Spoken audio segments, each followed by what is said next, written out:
फ्लेनन आइल्स light house एक ऐसा light house है जहां पर 3 आदमी अचानक से गायब हो गए। उनका आज तक कोई भी अता पता ना चल सका और वो हमेशा के लिए एक मिस्ट्री बनकर रह गए। इस वाकये का पता उस वक्त चला जब दिसंबर 1900 में एक शिप इस लाइट हाउस के पास से गुजर रही थी। इस शिप के कैप्टन ने देखा कि ये लाइट हाउस बिल्कुल सुनसान पड़ा है और ये बिल्कुल भी काम नहीं कर रहा और ना ही इसके ऊपर कोई फ्लैग मौजूद था, क्योंकि रूल्स के अकॉर्डिंग लाइट हाउस हमेशा ऑपरेशनल होना चाहिए और उसके ऊपर फ्लैग भी होना चाहिए। जब शिप के कैप्टन ने यह सब कुछ देखा तो वो बहुत हैरान हुआ। उसने ये सारा मामला लाइट हाउस एजेंसी को बताया, क्योंकि लाइट हाउस पर वर्कर्स और मेंटेनेंस की सारी जिम्मेदारी लाइट हाउस एजेंसी की ही होती है। जब एजेंसी को ये बात पता चली तो वो बहुत हैरान हुए, क्योंकि उन्होंने कुछ ही दिन पहले 3 वर्कर्स को लाइट हाउस को ऑपरेट करने के लिए भेजा था और वो 3 आदमी वहाँ पर पहुँच भी गए थे, लेकिन बाद में वो अचानक गायब हो गए।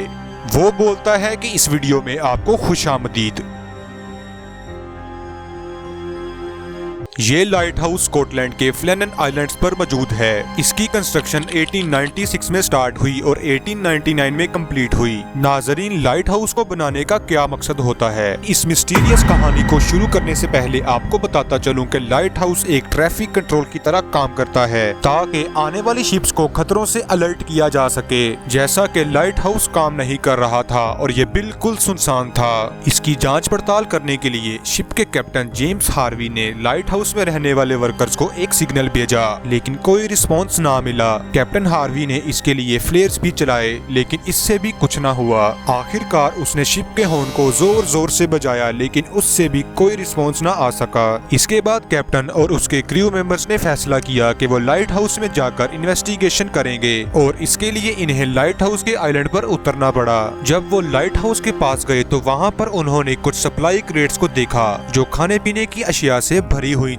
इस चीज ने इन्हें और भी हैरान कर दिया। अगर आइलैंड पर कोई भी मौजूद नहीं था तो ये क्रेट्स खाली होने चाहिए थे। क्रू मेंबर्स और कैप्टन इस आइलैंड को देखने लग गए कि यहाँ पर हुआ क्या है। जब वो लाइट हाउस के अंदर जाने लगे तो दोनों दरवाजे अंदर से लॉक थे। अब वक्त के साथ साथ इनकी परेशानियां और हैरानगी बढ़ने लगी। बहुत देर तक दरवाजे को खटखटाने के बाद उन्होंने इसे तोड़ दिया। जब वो अंदर गए तो अंदर का माहौल देखकर उनके पैरों तले जमीन ही निकल गई।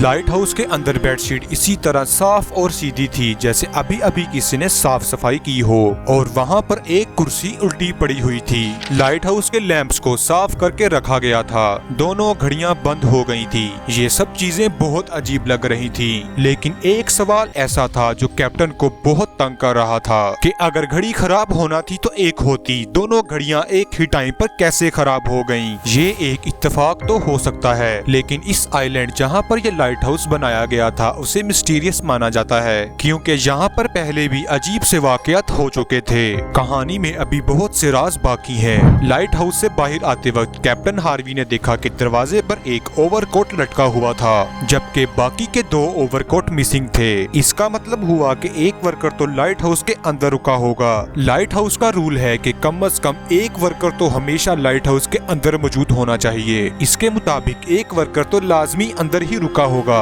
लेकिन ये तीनों गायब थे और पूरे आइलैंड पर इनका कोई भी नामो निशान ना मिला। अब तक क्रू मेंबर्स समझ चुके थे कि यहाँ पर कुछ ना कुछ एबनॉर्मल जरूर हुआ है। कैप्टन हार्वी ने ये सारी सिचुएशन लाइट हाउस बोर्ड को टेलीग्राम कर दिया था।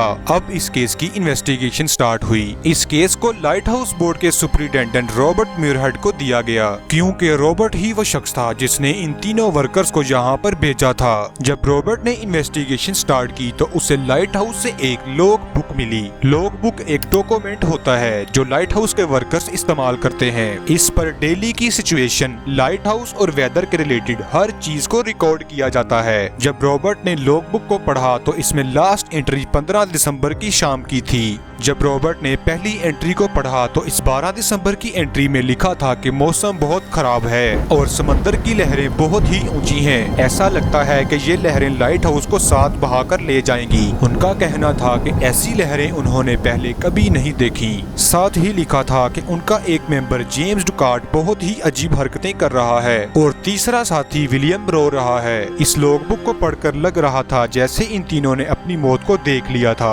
13 दिसंबर की एंट्री में लिखा गया कि अब सिचुएशन बेहतर है पर लहरें अभी भी ऊंची हैं। 15 दिसंबर तक लिखा गया कि अब माहौल बिल्कुल शांत है। इस लॉग बुक को पढ़ने के बाद रॉबर्ट को बहुत ही अजीब लगा क्योंकि वो तीनों को पर्सनली जानता था और वो तीनों बहुत स्ट्रॉन्ग थे।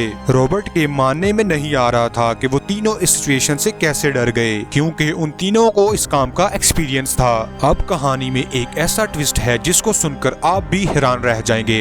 बात यह है कि 12 से 15 दिसंबर के वेदर को कंफर्म चेक करने के लिए रॉबर्ट ने आसपास के ट्रैवल करने वाली शिप से वेदर के बारे में पूछा। उन्होंने बताया कि वेदर बिल्कुल नॉर्मल था और लहरें भी शांत थीं। तो क्या 12 से 15 दिसंबर को जो भी हुआ वो सिर्फ इन 3 लोगों के साथ हुआ? ये एक बहुत बड़ा सवाल है। इस आइलैंड को शुरू से ही मिस्टीरियस माना जाता है क्योंकि यहाँ पर कभी भी कोई रहने नहीं आया। काफी साल पहले यहाँ पर एक कबीला रहने आया था लेकिन वो रातों रात यहाँ से चले गए और उनका कुछ भी पता ना चल सका। एक दफा एक शिप ने यहाँ पर किसी क्रिएचर को देखा था लेकिन आइलैंड के करीब आते ही वो गायब हो गया।